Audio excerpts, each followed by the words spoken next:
Good afternoon. Today, my group, which consists of me, Hai Sing, Kylene, Hannah, Janice, and Ingxi, will be addressing the loan process the SMU Law Library currently uses and how we've sought to improve its system. We will be doing an introduction of our research, followed by a showcase of our model, and we will end off with a presentation of our results analysis as well as a conclusion. With the kind assistance of the research librarians, we were able to obtain a set of data consisting of 48,000 transactions from both the Lee Ka-shing Library and the SMU Kwa Gyok Chu Library.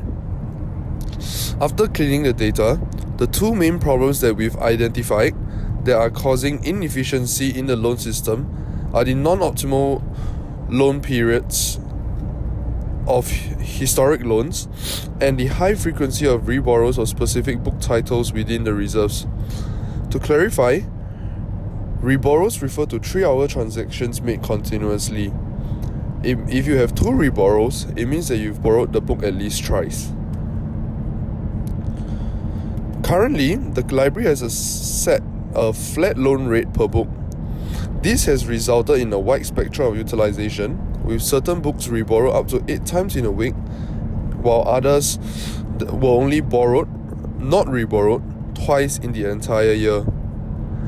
Our preliminary analysis also showed that books were frequently loaned out by the same individuals.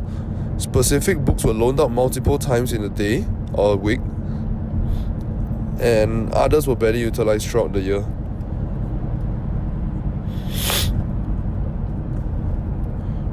Reloaning a book is tedious and time-consuming for both students and library staff. Students have to first return the book in the book drop before going back to the shelf to borrow a new one. For books that only have a single copy, the students will have to wait for the librarian to process and reshelf the book before they can borrow it again. This causes a major disruption to students, especially when they are studying.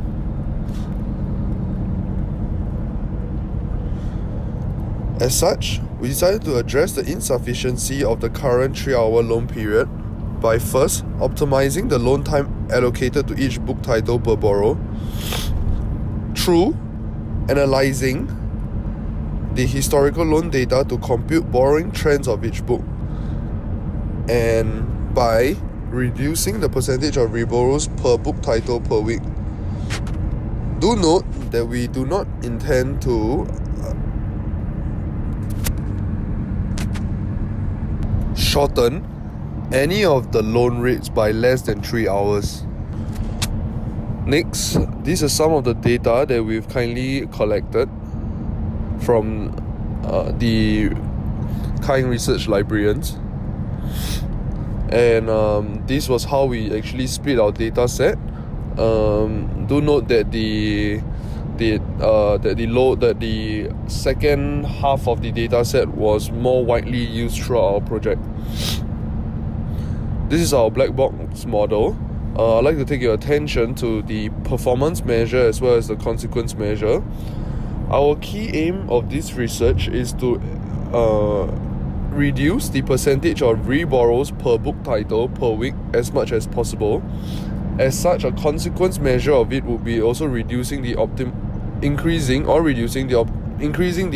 loan time per book title per week. This is our influence diagram. If our ultimate goal was to improve overall efficiency, then we will have to look at increasing both demand satisfaction and loan time satisfaction. Both satisfactions are defined by a percentage of how satisfied our historic users would be by the recommended loan time. They are derived from the optimal loan time generated by our model, which is then put through a series of simulations to determine the optimal number of reborrows per book title. Of course, through these simulations we're looking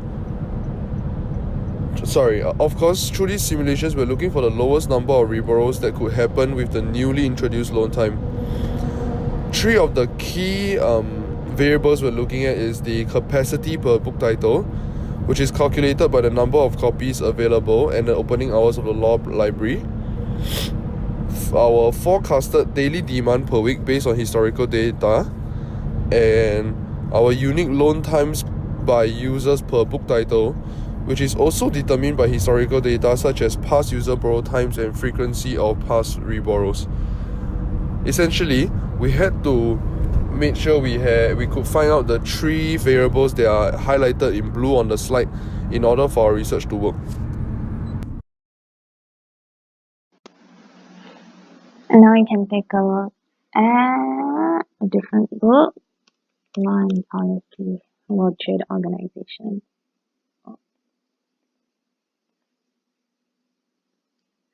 So this generated load time is 7 hours, and as you can see, the intersection is at 7 hours 30 minutes. But because we prioritize demand satisfaction over load time satisfaction, we set it to 7 hours. And our model differentiates based on weekday and weekend average demand. So if we change the date to 2 days later, which is on a weekend, you can loan the book for 9 hours instead because, yeah, as you can see, the weekend demand would be lower.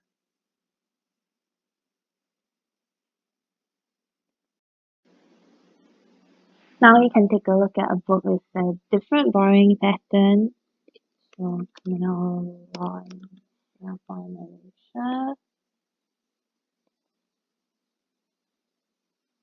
3-hour loan time. And looking at the sensitivity analysis, we can see that it would be impossible to satisfy both loan time and demand 100%. So then, and the intersection here is actually at 2:45, but that's below 3 hours.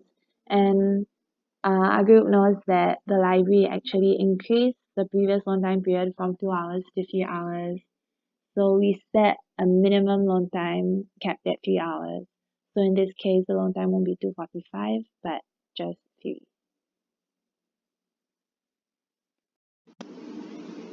Hello.